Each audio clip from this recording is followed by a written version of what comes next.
झोपलेले अण्णा अचानक जागे झाले.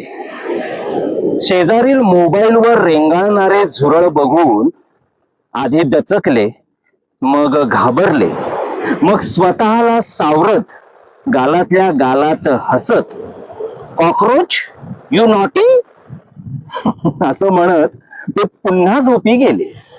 मग झोपेतल्या झोपेत अण्णा बडबडू लागले, जंतर मंतर छू मंतर, जंतर मंतर छू मंतर, जंतर मंतर छू मंतर.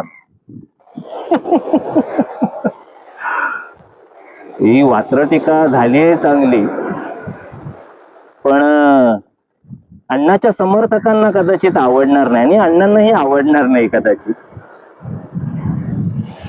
त्यामुळे उगाचच अण्णांचा रोष ओढवून घेण्यात काही अर्थ नाही. आणि त्यानंतर आता ही जी झुरळं जन्माला आली आहेत, कॉकरोच, त्यांच्याबद्दल तर बोलायलाच नको, कारण त्यांची ताकद दिवसेंदिवस वाढत चालली. त्यामुळे अण्णांचाही रोष ओढवून घ्यायला नको आणि झुरळांचाही. बाकी उद्या भविष्यात झुरळ अण्णांसारखे वागले तर आपण लिहूयात त्यांच्यावर कविता तेव्हा. पण तुर्तास तरी झुरळांना, कॉकरोच मंडळींना वेलकम करूयात, वेलकम. त्यामुळे असलं लिहिण्यात काही अर्थ नाही, हे पान फाडून टाकलेलंच बरं.